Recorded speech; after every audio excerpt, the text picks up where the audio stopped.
All right, everybody, welcome back to During Business Hours. My name's Chris, and with me today we got Mick Ventocilla. How you doing today, Mick?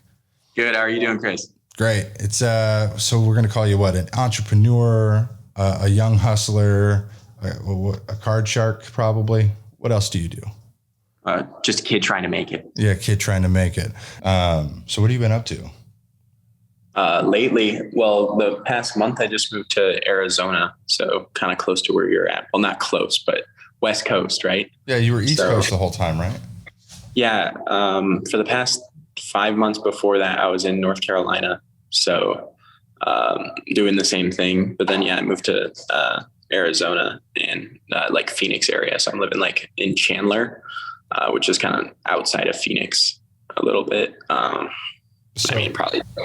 Yeah, I know where that's at because I just drove up through Oklahoma from Sacramento. We went all the way down and then across to Oklahoma, which was a half-assed way, but Tesla requires the charging stations. So it took us a long way. But very near Chandler. So it's really hot as hell. Dude, so hot. Yeah. Like it's pretty crazy. I'm not used to the heat whatsoever like this. So it gets so hot, but I feel like since it's dry heat versus, wet heat, like it's not as humid here. It's more doable, like if it was really humid, then I would be, it'd be completely unbearable. But because it's 115 right now here. How's it out there? Yeah, like 110. Jesus. They're saying it's the hottest in 10 years on the news. And I'm like, well, I remember hotter. So it's not that bad. Yeah. Why are you, so do you have family out there or is it just opportunity that drove you out west? No. So we were doing solar in North Carolina with my buddies. And then we were just having here in Arizona, we can save customers like 20% plus on their bill or whatever. But in North Carolina, the bills were just cheaper and like the price per watt that like the utility company was charging wasn't nearly as high as it is here. And so it was just harder for us to save customers money, whereas we were just doing like a bill match, you know what I mean? Where we were just matching their bill when we got them solar. So I don't know. It's an easier market to sell it in, I guess. I think we met, you were doing like buying wholesale and flipping electronics, right? Cell phones, laptops, computers of all kind. Yeah. How'd you get into that? Well, when I was like 15 or something like that, I opened up a little cell phone store. So I had like the retail buy, sell, repair thing. And then I got out of that when I was like 19, I think 18 or 19, something like that. And then I just started like buying up small lots of phones and just flipping them, and just on the groups and whatnot. And then just kind of expanded from there and moved to St. Louis to be with Josh and Matt, if you remember that. Yeah, I remember that. And then eventually we went to New York when we got more into like the consoles, like the game consoles, flipping the game consoles. And so I don't know, we were in New York for a good bit. And then once that market kind of just like crashed for a little bit, I just decided that I'd done it since I was 15 and it was just kind of exhausting at that point. I didn't want to do it at all anymore. It's just like burnt out. So you went over like 5 years of your life in almost 30 seconds. So let's roll it back a bit.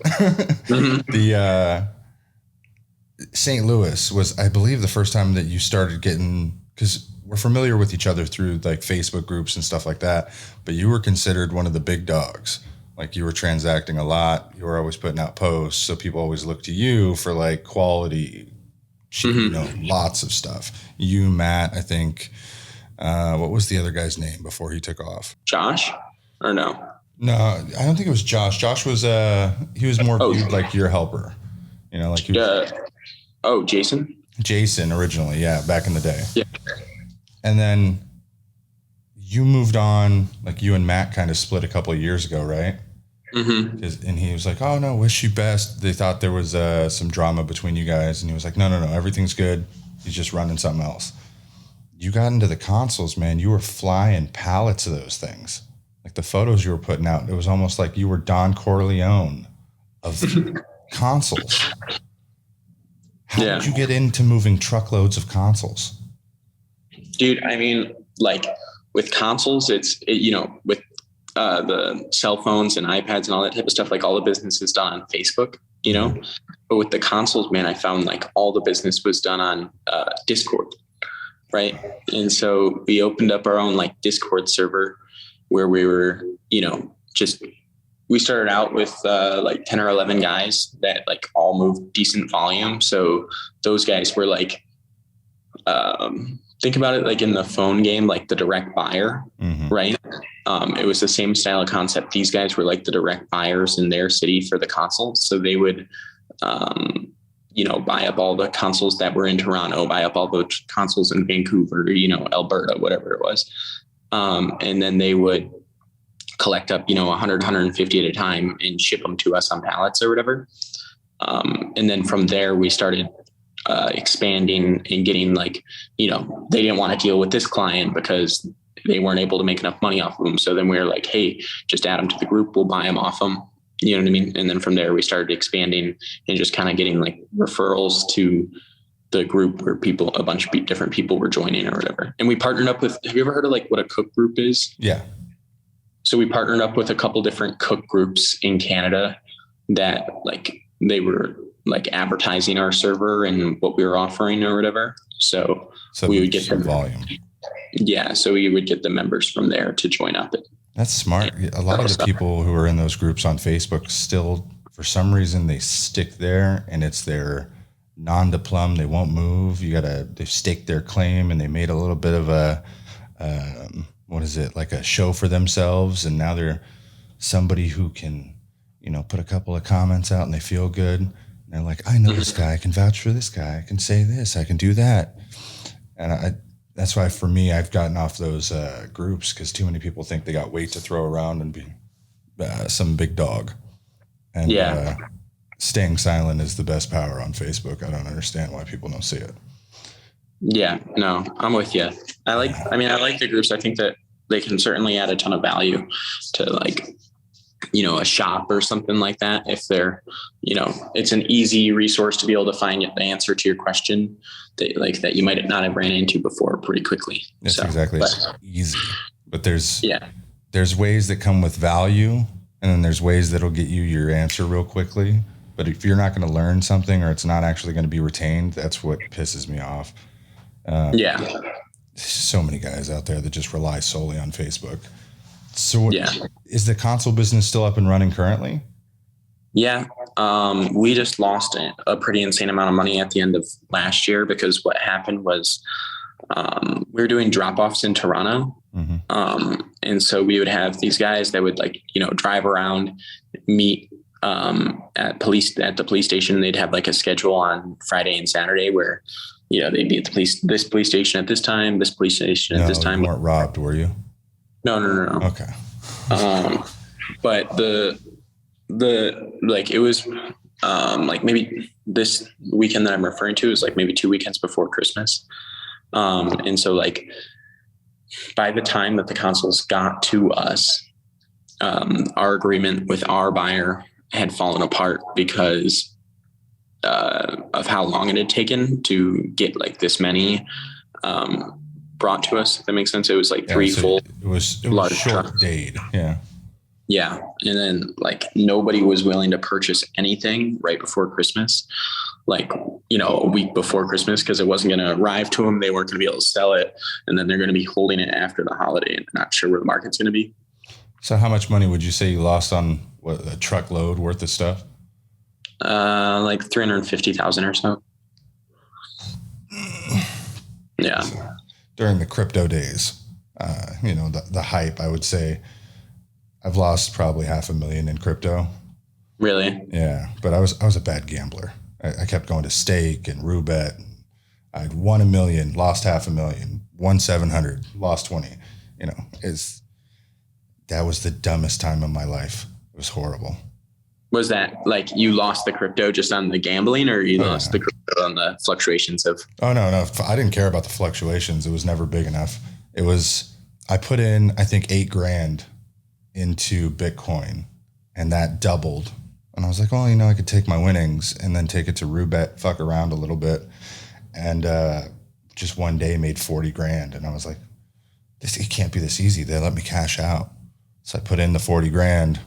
They let me cash out 120, and then I kept winning on fucking slot machines of all things. And next thing you knew, I had lost $500,000 of money that wasn't technically mine. So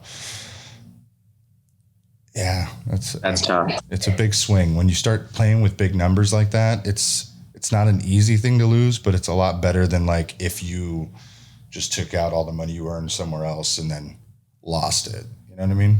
I think all in all, I was in like $40,000 of my money. I got to play with like $3 million. It was awesome. Yeah. So it was a good lesson though. Yeah. Good lesson. Yeah. Stay the fuck away from casinos, Chris. Jeez. Well, do the online ones. It's harder too because VPNs, and like I was playing in Safeway, grabbing milk for my kids, and all of a sudden $75,000 hit. And I'm like, I dropped the milk. I'm like, what? I was ready to scream my lungs out. I was like, there's no way. This is the first day I'm playing it. Mm-hmm. You just imagine some dad in the middle of Safeway going, milk in the air. That was me. Yeah. And so I don't transact in like large volume business, but most of the stores that I've been involved in have done like, $5,000 to $10,000 of wholesale purchases, refurbs, flips, stuff like that. And man, nothing like having either a purchase or a delay that would cost me that much money. So yeah, how'd you recover from it? You just end up leaving, or? No, I just left. Mm-hmm. Just like mentally, I could never get myself to get back out of it and just like, kick it. It was just kind of like, I'd just sit there and play video games all day and just didn't want to do anything. So at least you have that recovering mentality where you can be like, all right, now I'm gonna cool off, take a break, find something else to do. People at my age, 30 to 40, were like, oh, fuck. Is it time to bite the bullet? It's like a little too long. You got into this young. I'm surprised. You were the go-getter hustler in the group. So that's why it's sick out you, Matt, Josh, and all those guys. It's like you really got something going. So I was surprised to see that you're now in solar. Yeah. So how is solar doing for you? Dude, I love it. Is it good sales? Is it the people? The people, I honestly just like the fact that, I can make money selling a product that I think that truly helps people, puts them in a better position than they were before they had the product, if that makes sense. Healthier mindset too, I bet. Oh yeah, 100%. You don't have to worry about, take me 320. Oh no, I'll give you 310. And then it's a 20-minute argument through a messaging. Yeah. Yeah. Yeah. That's why I'm trying to distance myself from the repairs and the wholesale side of the electronics, because the stress from dealing with some of these people has just got me to another level to try and put an outlet to vent my frustrations. And it's become more of a passion project, I'd say. But it's definitely, I need to step away for a while, because I don't know if we had, what was it? I had drama like a year ago. I think Robert Sutton, he had gotten like 150 frames, broken 6, 7, 8s, and a bunch of iCloud devices that were 10, XS, 11s, 12s. And the guy sent me back like 6, 7s, and 8s back, 130 frames. And then he took all the good ones and all the small parts and all that stuff. So we're in a legal battle with him now, but that guy's getting flamed in the groups. More people are seeing that he's a shyster. It's hilarious. Oh. Yeah. Nice. Yeah. I haven't checked the groups too much lately. Yeah. Is there similar like sales for solar and like resources for solar on Facebook? Yeah. Yeah. I'm in a fair. every industry or so? Yeah. Yeah. I'd say like the solar ones, there's not like really too much like drama or anything like that. It's just more so just like asking different questions or whatever. So would you assume that it's more like, what is it? The service side of solar, where they probably do parts and service calls or repairs, comparable to the cell phone industry? Yeah, probably like the installation. Like there's the companies that are called EPCs. They do like, the installation and stuff like that. So probably that side. Yeah. How's Josh? You guys still in contact? Yeah, I talk to him almost every day. He's doing well. He's working with Ad Central. Yeah, I think our store uses Ad Central. Yeah, really? Yeah, they do for the damn TVs and now the check-ins, right? Doing some of the check-ins. Yeah. He really went up there. He was like your Robin for a while, and now he's all mainstream. The kid's a hustler. Oh yeah, he's in the. I always see him promoting the Ad Central stuff. It seems pretty cool. Yeah. I haven't like checked it out too much outside of like back when there was just the TV, with the little flipping ads. But now it's like the flipping ads, like the ads that flip between the different. You know what I mean? Oh yeah. Okay. Yeah.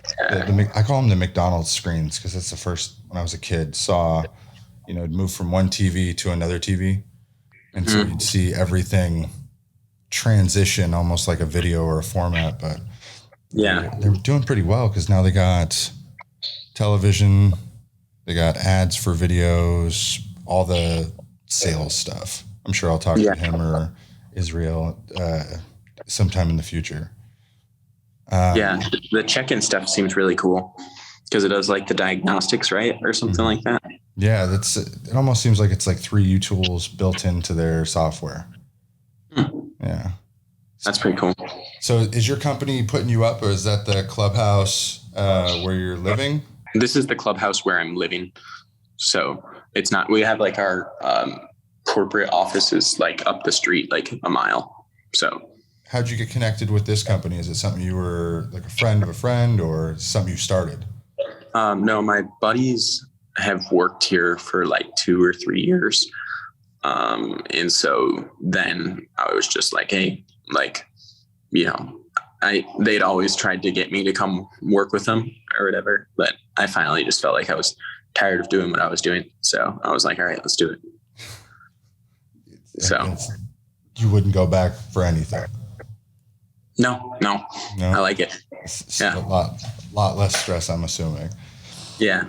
Well, and it just feels like I'm solving problems on a day-to-day basis. It's more mentally fulfilling because it's like, I feel like I'm putting people in better situations and, helping them out. What's your thoughts on Elon? What about him? Good, bad, ugly? I compete with him a fair amount on their solar stuff. What's your, in Sacramento, I think technically Tesla has higher rates than most of the solar people here. We did a check on our property, and they couldn't beat, I think it was like $4 or $5 grand, but the benefit on the back end was better. For Tesla? Yeah. It's typically by far and above the cheapest product on the market.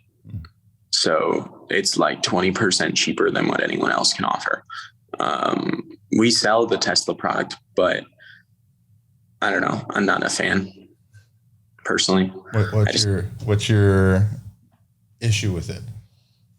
Well, if you buy it from Tesla, the customer support and whatnot is pretty horrible. And then the issue is that once you like sign up, you're like, all right, I want to put the panels on my house.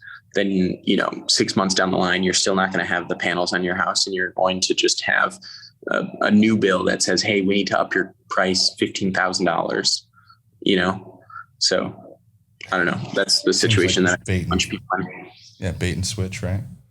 Yeah, where they advertise this really low price, and then they're like, oh, wait, you actually need this, this, and this.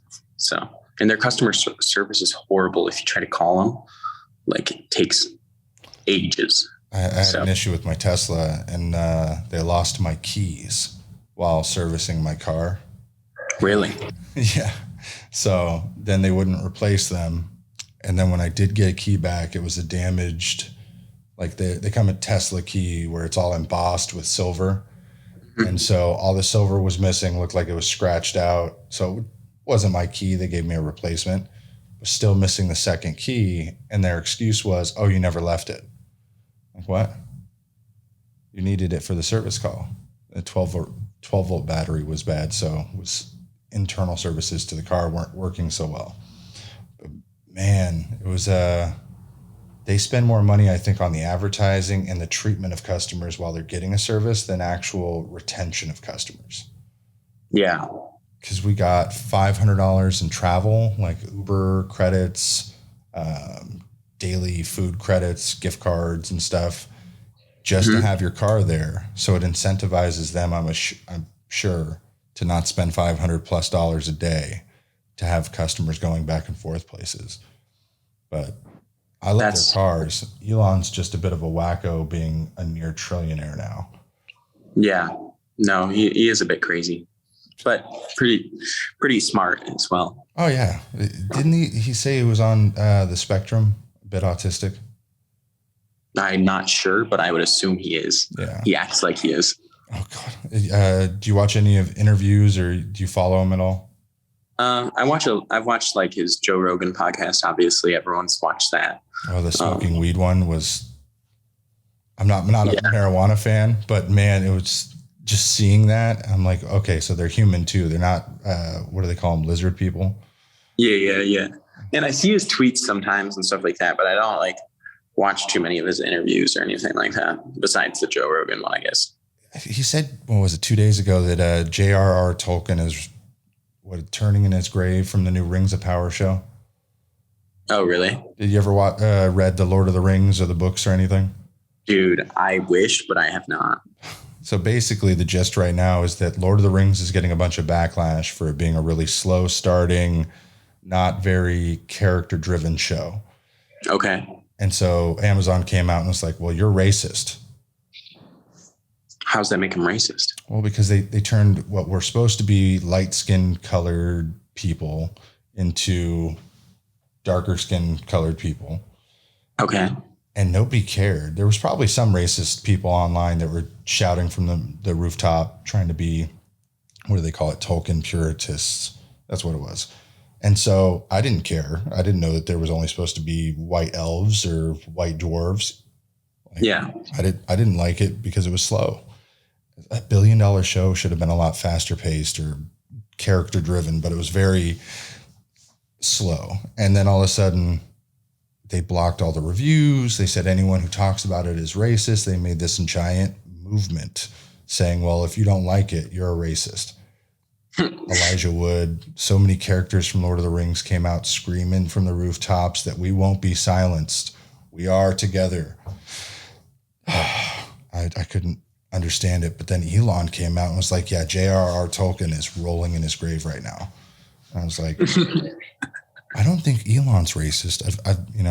I've definitely seen him drink with a black man, Spanish man. Doesn't ever seem to have a problem with it. But he doesn't like the story. So if a trillionaire can give his honest opinions, but Amazon won't let any average person, I thought it was interesting. They're controlling the narrative on that little thing. Dude, that is crazy. Oh, yeah. And they own IMDb, so they block that. But HBO Max owns Rotten Tomatoes, so they allow the negative ratings. So just a little fun tip. On Rotten Tomatoes, that's where you can find all the bad reviews. Only if it's not HBO, because Warner Brothers and NBC own Rotten Tomatoes. So Fandango is owned by Rotten Tomatoes, NBC and whatnot. So everyone's got a tie or a hand in somewhere. But the bigger you get, of course, you got to start scooping up the little guys, right? It's Elon Musk. What was it? He just partnered with cruise ships, right? So he's doing Starlink on cruise ships now. Really? Yeah. So I think it was Carnival or one of those cruise ships had posted on Twitter that they're rigging like all of their cruise ships to have Starlink internet so that you can have constant connection on the go or out on the sea. What the heck? Dude, That's such a good deal. It's going to make so much money, I'm telling you, because then you'll have to pay for a Starlink pass on top of your Carnival cruise pass, on top of your alcohol pass. It's going to be a lot of money. I've never gone on one of those cruises. I've always kind of thought about it, but I don't know. I feel like I would get kind of bored being like I know the ships are massive, but it's still like you can't get off them for a while. So 7 days, you wouldn't be able to walk the entire cruise ship in 7 days. Really? If you got on a good one, Carnival, I haven't been on one in 5+ years, but it is one hell of a time because think of high-rise parties, right? Like a 3-story high-rise party. Mm-hmm. You got, your VIPs, you got your drinkers and smokers, and then you got your relaxing people, potheads. Mm-hmm. Well, they do like top deck kids, family on Carnival, and then they do an entire dancing floor or entire EDM floor, or, indoor snowing ice. They do all kinds of crazy shit. Disney's got a different level for every type of character. What the heck? There's a lot of shit. It's one day you'll have a family, I'm sure. That's the plan. One. It's one of those typical American dreams. You go on a cruise or take a vacation to the Bahamas. Yeah. I don't know. Right now, I feel like I just wouldn't enjoy it that much, but maybe like with the whole getting a fam and stuff like that, doing it. So, do you have kids? I've got 2, a 6-year-old and a 2.5-year-old demon. Yeah. Yeah. The demon I'm trying to exercise. But he's the reason for a loss of sleep, loss of hearing, weight gain, addiction to tobacco. He's a demon. I love him. He's just hard to deal with in his crazy 2s right now. Yeah. No, that's always the tough part, is getting through that stage where they're just unbearable. He just won't let me sleep. It's like every hour and a half I'll wake up. I want milk, or I want cuddles. No, snuggles is what he says. My daughter says cuddles. I want snuggles. And being a dad I can't tell you what it is. It's just is. But it's nuts when they are that young. Because there's so many people that are like, well, you only have kids between, 1 and 4. They're babies up till 1. And then if you miss it, that's it forever. I think it was Jordan Peterson said that. Oh, I sometimes listening to that guy. He's motivational, man. He is like an older Andrew Tate, Yeah. What are your thoughts on Andrew Tate? I think he's got a lot of good points, and family members have already canceled me for it, but I think his whole idea is to shock and awe people, make them think that he's doing something wrong just so they can second guess it later and go, oh, you know what? I remembered him. Yeah. Yeah. Because my wife is not a feminist. So she is an anti-feminist. Thinks that, well, my job here is to take care of the kids and your job is to provide. And my job is to support you and so on and so forth. She works 40 hours a week, still takes care of the kids. She wants to be busy. But it's definitely a different feeling when you have like an independent woman versus a wannabe mother, homely, take care of the children woman. And I've been with both, and I'd take the mother of my children caretaker every day. There's nothing better. The bad bitch lifestyle is very short-lived. I'm telling you, when the makeup comes off, they all look the same. Yeah. You know what I mean? I've TikToks where they're starting to peel off their faces, like stretch, like they got something going on. Yeah. It's like VFX for everyone nowadays in the dating scene. How is it? You're dating now, right? Yeah. Well, I just got out of a relationship of sorts. It was confusing, but was chatting with dating this girl for a while. But I just got out of that a couple weeks ago. So bring makeup. Now I'm back strips. Out in the scene, brother. Yeah. Bring makeup remover strips to the club. So if you can get right here, a little spot, if it's like a jawbreaker where layers start coming off, that's not take home. That's not take home. No. I'm telling you, it's like goblins are hidden at certain times. Yeah. I know what they're going to look like in the morning. And then your roommate's going to come out and go, who the fuck is this? Get out of my house. You gotta sneak them out the window. You could throw them. Yeah. Just all their stuff first. And then they're like, no, not the Gucci. Start chasing shit. I haven't Dude, there's such a good like club in whatnot scene here in Phoenix, but I've had such a hard time like wanting to go do it. I've done it. Like I went out here when I was like 16 for a phone conference and went out to the bars and stuff. But now I don't know why, but I just don't like have absolutely no desire. Those wristbands get you a lot of places, huh? When you're 16. Yeah, man. It's just the other guys I was with being able to just bribe the bouncer and get me in. Oh yeah. I remember those days. I definitely hung out with the older crew when I was younger. I couldn't imagine for a conference, but you were a lot more driven than I was at 16. Did you ever meet Michael Oberdick? Do you remember him? Yeah, back one of the first conferences I went to. Back in he was 2016. Yeah. God. Dude, I remember I went to I used to go to like they had like hosted little unconferences, if you remember those in bowling. Yeah, I didn't get to go to many of those. Dude, those were like, I didn't like many of the other conferences. I liked ERC, but the unconferences, those were the best. Oh, literally. Yeah. I heard stories every time I'd meet up with people of the non-conference hangouts or the part hangouts. People would do their swaps or their meetups and stuff there. Yeah. The scene out in Scottsdale, I heard, was like more of a LA type-ish scene. And then Phoenix tends to be more like home style suburbs. How is it out there? Like, so Scottsdale is like, yeah, like what you're saying. I haven't gone out and like partied in LA at all. No, I've been to LA. No, never. Now that I think about it, I've been to LA a couple times, but I've never gone out there.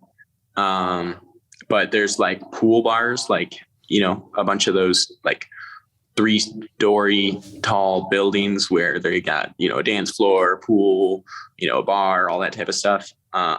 There's a fair amount of that in Scottsdale. And then Tempe is like near ASU. So Tempe's the other town that people go out in, and that's more not pool bars, but it's still just like kind of the same type of college crowd or whatever. Good shit. Yeah. I did not expect there to be like 3-story pool bars in like ASU. That would scare me for college students getting really drunk and falling off.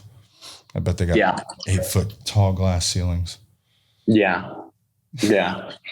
I can't believe you've never been out in LA, man. Every time, if you vacationed in LA or just drove through a couple of times.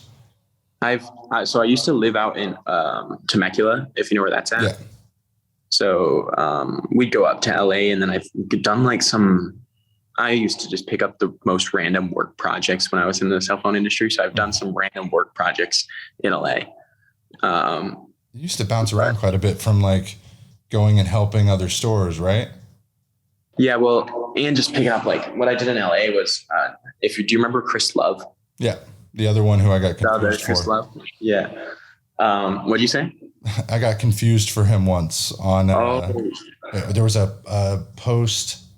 I had an issue with Centrix, and then Jaquez or one of his people were like, "Hey, you know, you have a chargeback for $2,700 that you owe," and I'm like, "What?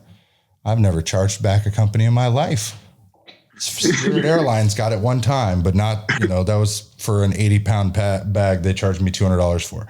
But definitely not Centrix. And they're like, "Oh, sorry, we mixed up your account with somebody else's." And I'm like, "Come get your man. Somebody come get your man." Trying to out me like I charged $2,700. And from then they were great. You know, some ups and downs. But that's hilarious. He got really mad when I'm like, "Hey, Chris, are you the one that's doing the chargebacks?" And so that's how I met Chris Love. But it was funny. Yeah. He had a contract with these Rite Aids to do their like mobile advertising, like on the end caps or whatever. And so then I helped him with this project where I traveled around like the US taking down all the end caps. So, why? dude, it was a ton of fun. And my friends and I brought my buddies with me, and we got to just travel the country while just like stopping in almost every major city and taking off these TVs. And then we just had a ton of TVs. So we didn't know what to do with those things. Did you keep them? Dude, we ended up like we couldn't fit any more in the car. We had like 30 in the car.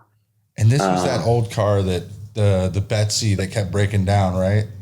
Yeah, the Honda CR-V, man. Oh man. So I ended up losing that car, but because I went to St. Louis for like 2 weeks, that turned into 4 weeks, and I left the car at my apartment complex, and eventually the company or the apartment complex just towed it. You can't tow that car's got miles on it.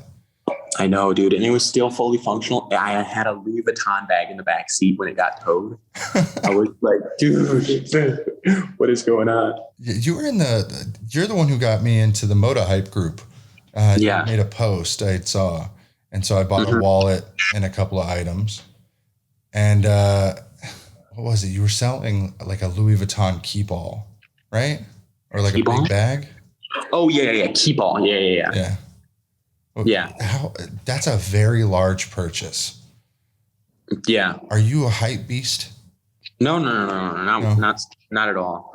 I got the key ball from Matt. Actually, we had this like competition.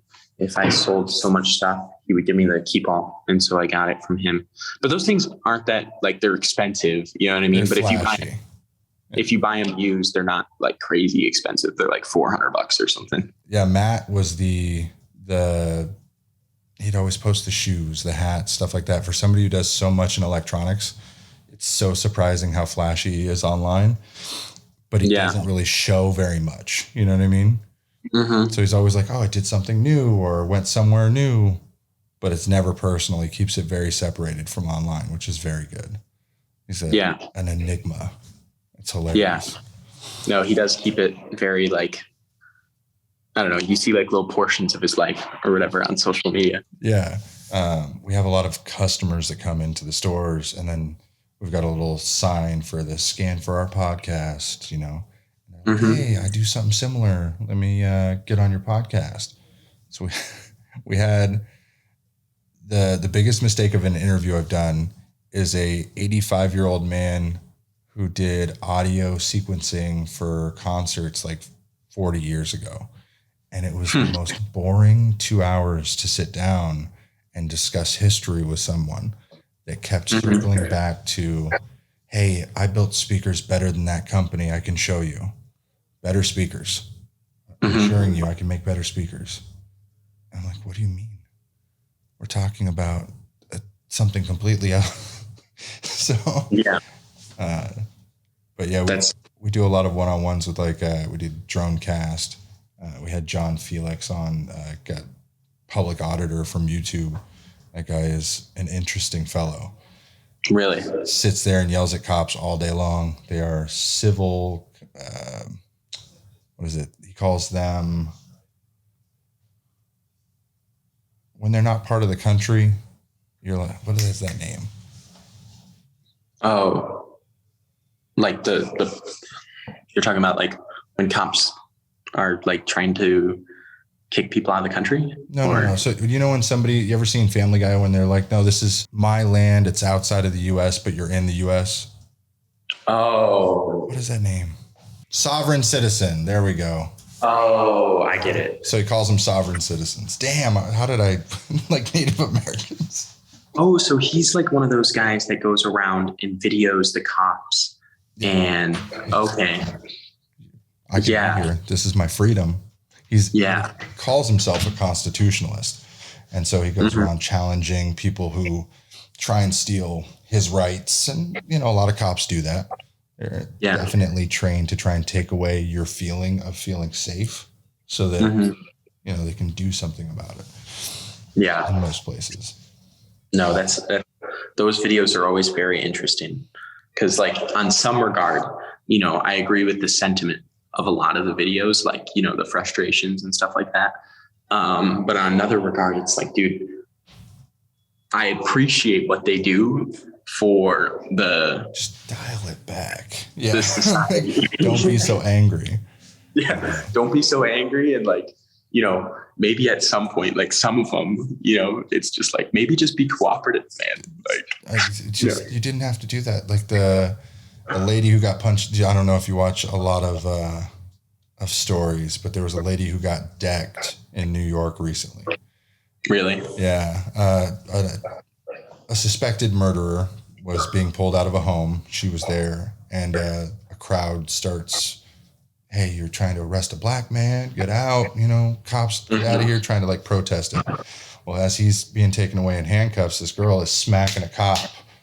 You know, she's a fit little thing, probably like 19, 20 years old. But all of a sudden you just see this giant black arm just come and knock her. And she just goes out like a light and goes onto the concrete. And it happened so fast. I'm telling you, every part of my muscle just like, I think I like flexed 5 pounds off of myself. I just tensed up. It was brutal and abrupt. Well, not funny, but that's crazy. It's not funny to see a duck fall into an icy pond. You know it's dead. Yeah. It's still funny when all of a sudden a penguin smacks, you know. Yeah. It's just content. Yeah, for sure. What were we talking about before? Oh, Matt. Yeah. So you're not very much of a hype beast. I know Matt is because he's always trading or doing. Yeah. He seems like he had a whole Highrise business that you were involved in, right? Yeah, in St. Louis. St. Louis. How'd that end up going?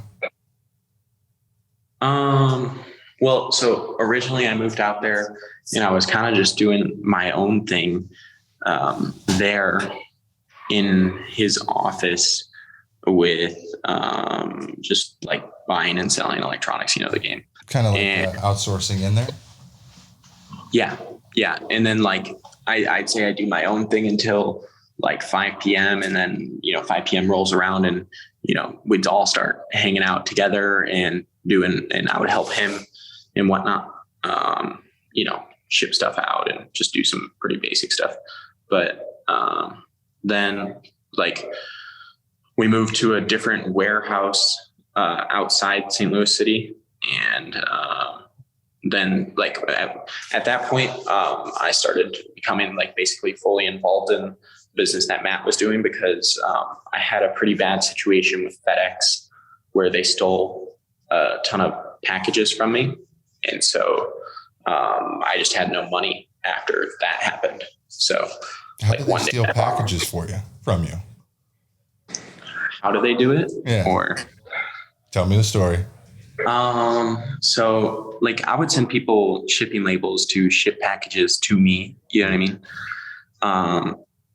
And I think like I never really got to the bottom of why or how it happened. It's like one of two things in my opinion, right? Or three things, I guess. One, there was a storm in Memphis the day that all my packages went missing.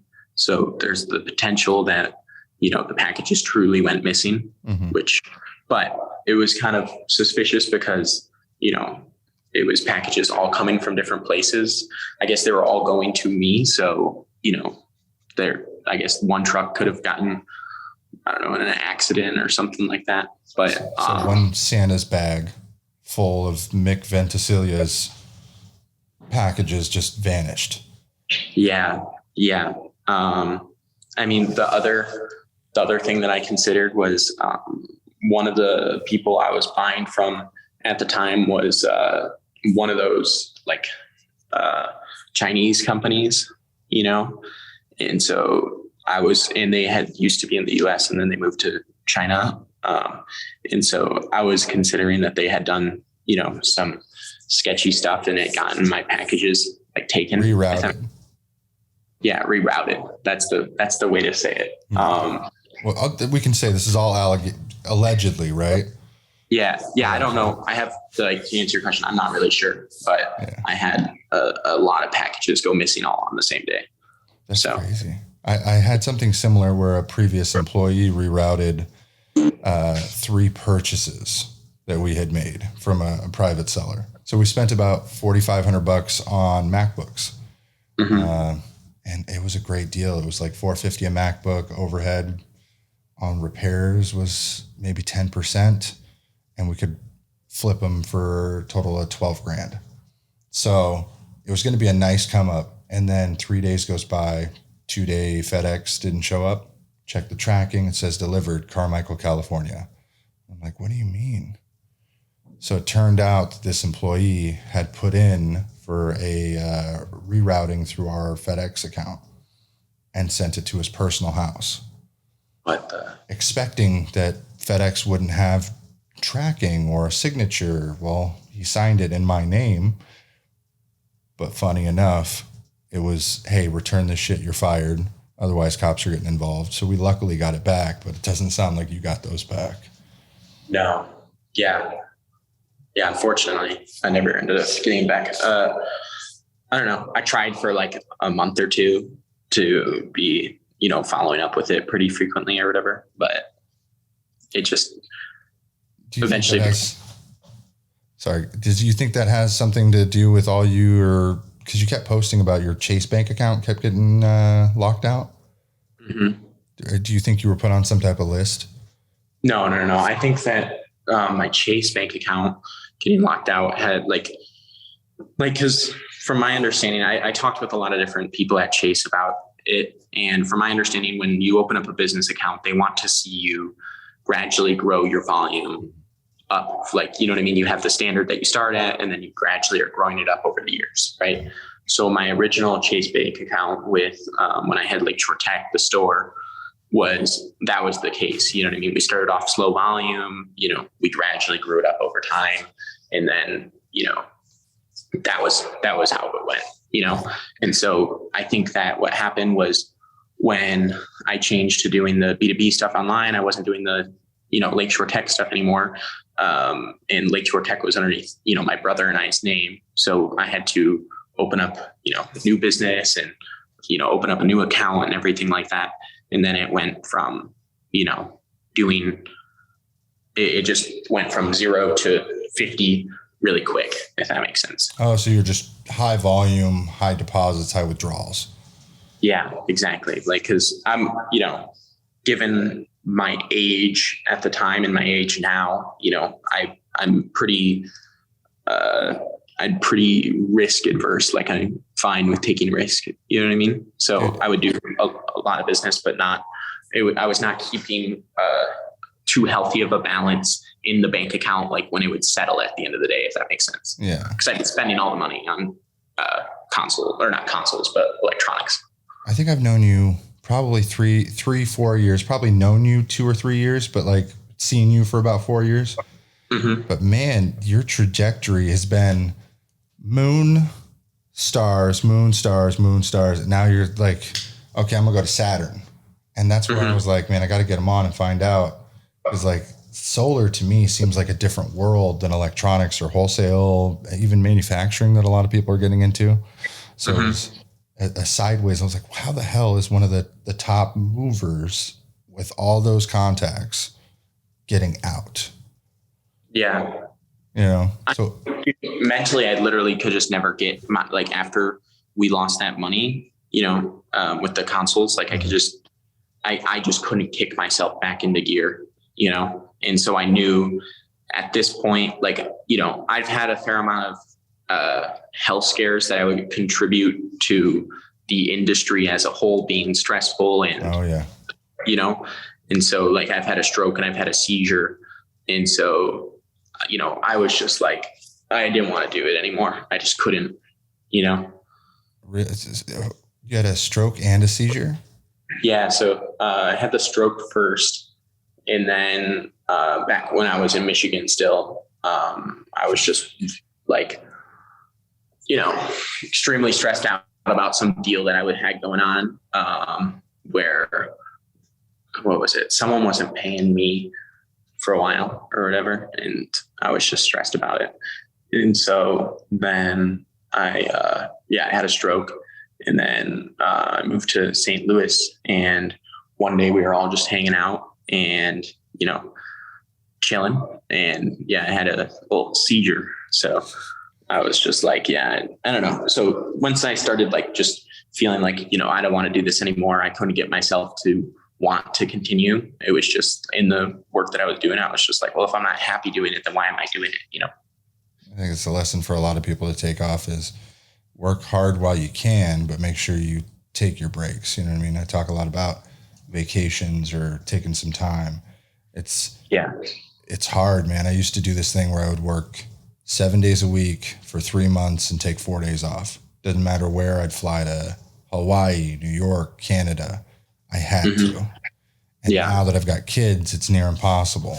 So we do 6 days a week, but I'm still I run 3 different businesses now. Yeah. Fuck.